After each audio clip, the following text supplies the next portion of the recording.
Boarding pass and passport, please. Preview. Oh, ma'am, you have way too many bags to carry on. I'm gonna have to ask you to check all of your baggage before your trip. What? I only have a little bit of bags.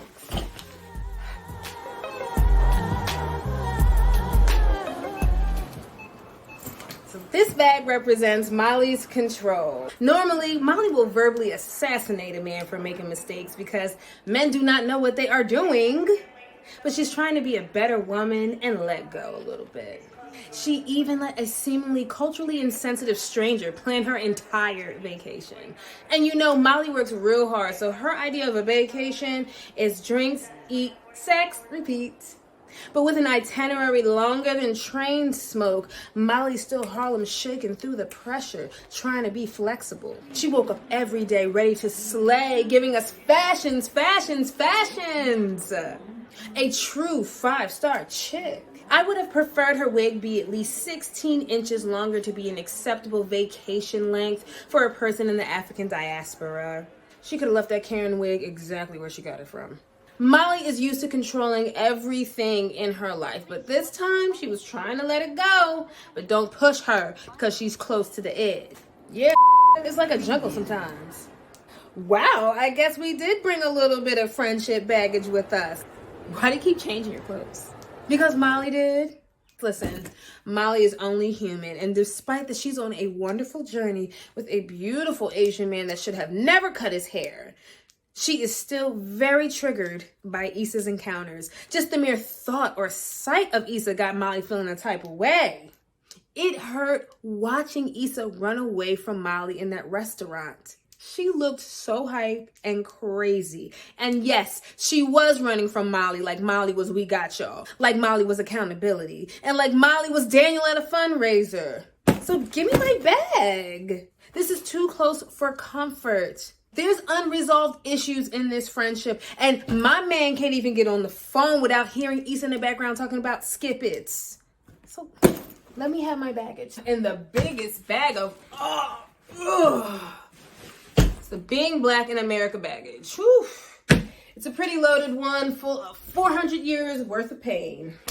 Molly was having an amazing time loving up on Andrew in the finest lingerie. She was happy. She was in love. And because nothing could just ever go smoothly, she was forced to encounter a pool attendant that clearly does not know how to treat the young, black, and wealthy. Key card, please.